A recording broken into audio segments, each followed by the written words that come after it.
अब एक और चुभने वाली खबर। यूपी के तमाम परीक्षार्थियों के मन में यह सवाल होगा कि 10वीं और 12वीं की परीक्षा होने की बात तय हुई तो उन्हें इससे पहले टीके लगा दिए जाए। ऐसी चर्चा कई राज्यों में चल रही है, मांग भी तेज है। अब यूपी में इस पर सियासत गरमा गई है।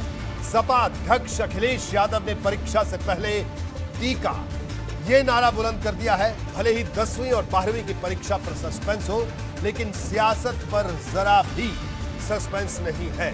युवाओं को लुभाने का यह बड़ा दांव चला जा चुका है, लेकिन बात कहीं ना कहीं असरदार भी है।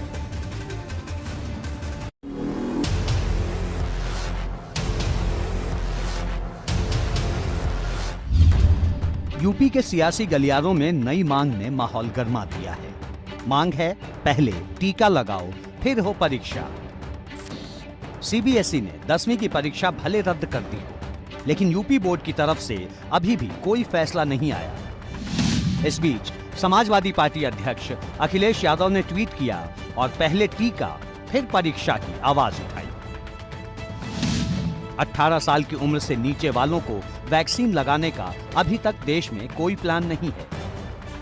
10वीं की परीक्षा देने वाले जो बच्चे होते हैं वो 18 साल से कम के ही होते हैं और फिलहाल सबसे ज्यादा टेंशन हाई स्कूल में पढ़ने वाले बच्चों की परीक्षा को लेकर ही है। 10वीं और 12वीं की परीक्षा को लेकर क्या फैसला होगा ये मुख्यमंत्री पर ही निर्भर करता है। उत्तर प्रदेश में भी एक वरिष्ठ राजनेता ने तो बीजेपी की वैक्सीन कह दिया, कहा कि जब हम सत्ता में आएंगे तब वैक्सीन लगेगी। अब मुझे आश्चर्य होता है, लेकिन बीजेपी का जो सरकार है उत्तर प्रदेश में, हम पारदर्शी और सर्व जो चिंता करने वाली सबकी ये सरकार है। और मुख्यमंत्री जी ने पहले से कह रखा है कि जो 18 साल से ऊपर के नवयुवक हैं या परीक्षा में बैठने वाले हैं, प्राथमिकता के आधार पर उनका वैक्सीनेशन हो। जो शिक्षक ड्यूटी पे लगने वाले हैं या कर्मचारी ड्यूटी पे लगने वाले हैं, उनकी प्राथमिकता के आधार पर उनका वैक्सीनेशन हो, उनका रजिस्ट्रेशन हो वैक्सीनेशन के लिए। इसके लिए पहले ही वो निर्देशित कर चुके हैं। 10वीं और 12वीं के बच्चों की परीक्षा को लेकर फैसले का इंतजार है, लेकिन कोरोना काल में यूनिवर्सिटी और डिग्री कॉलेज ने तस्वीर लगभग साफ कर दी है। कुलपतियों की समिति ने इस बार भी ग्रेजुएशन फर्स्ट और सेकेंड ईयर के साथ साथ पीजी फर्स्ट सेमेस्टर के स्टूडेंट्स को प्रमोट करने पर सहमति जताई है। कोरोना की पहली लहर से लेकर दूसरी लहर के बीच कुछ ही दिनों के लिए स्कूल खुले थे। तीसरी लहर में बच्चों पर भी खतरा मंडरा रहा है। अब कोरोना काल में इन बच्चों की परीक्षा होगी या फिर कोई दूसरा प्लान तैयार होगा, इसका इंतजार है। एबीपी गंगा के लिए ब्यूरो रिपोर्ट। बिल्कुल, बच्चों की चिंता सबको है और ये चिंता जायज भी है। बातचीत बढ़ेंगे आगे। कोरोना के महासंकट के बीच अब एक ऐसी चुभने वाली खबर आई जिसे दिखाने के साथ मैं बड़ी अपील करना चाहता हूं। ये अपील है रक्तदान की।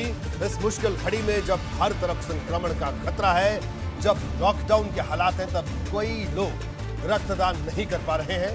इस वजह से कई गंभीर बीमारियों के रोगियों को खून की कमी पड़ रही है। थैलीसीमिया के मरीज सबसे ज्यादा आफत में हैं। यूपी और उत्तराखंड में कई जगहों से खून की कमी की खबरें आ रही हैं। कहीं ब्लड बैंक का कोटा खत्म होने वाला है, तो कहीं ब्लड की कमी के चलते लोगों की जान चली जा रही है। कानपुर और हरिद्वार से देखिए ये ग्राउंड रिपोर्ट।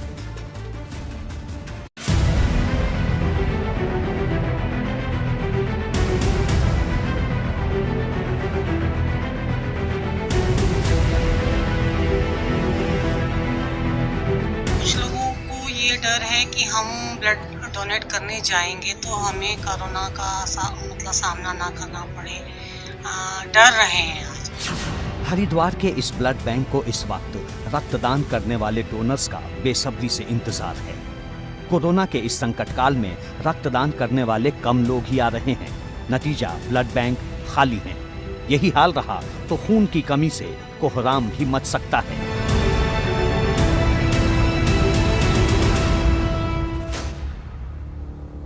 पहले कोरोना, फिर दवाइयों की कमी, फिर ऑक्सीजन की मारामारी और उसी बीच हॉस्पिटल्स में बेड की भारी किल्लत। महामारी के वक्त में देश ने एक साथ कई मुसीबतों को झेला। ऑक्सीजन के लिए घंटों लाइन में लगे हताश लोगों की तस्वीर दिखी। अस्पताल में एक एक बेड के लिए तरसते लोगों का वीडियो दिखा। मेडिकल स्टोर पर दवाइयों के लिए मारामारी का माहौल नजर आया और इस देश के लोगों ने कोरोना काल में न जाने क्या क्या दर्द सहा। इस बीच एक नया खतरा देश पर मंडराता दिख रहा है और वो खतरा है खून की कमी का। ये हरिद्वार के मुस्कान फाउंडेशन के अंदर की तस्वीरें हैं। कोरोना से पहले यहाँ काफी चहल पहल होती थी, लेकिन महामारी के दौर में ब्लड का एक एक यूनिट जुटाना मुश्किल हो गया है। वजह लोगों का डर है जो कोरोना के चलते पैदा हुआ।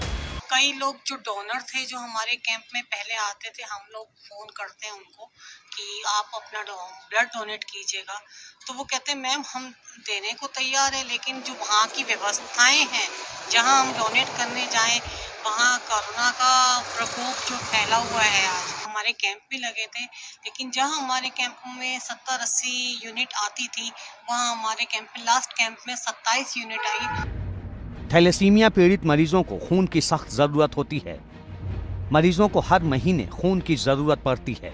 बिहार के पूर्णिया में कुछ दिनों में 24 बच्चों की मौत हुई। एक एक यूनिट के लिए तरसते रहे परिजन। कई ब्लड बैंक में खून की कमी हो गई है। कोरोना काल में ब्लड बैंक भी नहीं चल पाया। महामारी में सामाजिक संस्थाओं ने कम कैंप लगाए। इम्यूनिटी घटने के डर से लोगों ने ब्लड डोनेट नहीं किया। कोरोना काल में खून की कमी केवल उत्तराखंड में ही नहीं बल्कि यूपी में भी सामने आने लगी है। ये तस्वीरें कानपुर के सबसे बड़े सरकारी अस्पताल हैलेट हॉस्पिटल की है। कोरोना काल में रक्तदान से बच रहे लोगों की वजह से ब्लड बैंक में सिर्फ कुछ यूनिट खून ही बचे हैं, जिसकी वजह से मरीज के तीमारदार अस्पताल दर अस्पताल ठोकरें खा रहे हैं। मैंने ऑलरेडी 3 जो है मेरे जो ब्लड ग्रुप थे वो मैंने यूनिट वालों करवा दिया था अपने डोनरों को लाके।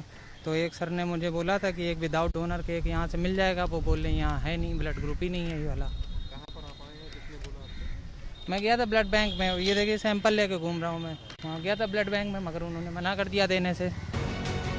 अस्पताल के जिस ब्लड बैंक से आसपास के कई जिलों में खून की कमी को पूरा किया जाता था, पिछले दिनों जिले में खून की कमी होने पर फर्रुखाबाद से 40 यूनिट खून जिला अस्पताल में ही मंगाना पड़ा।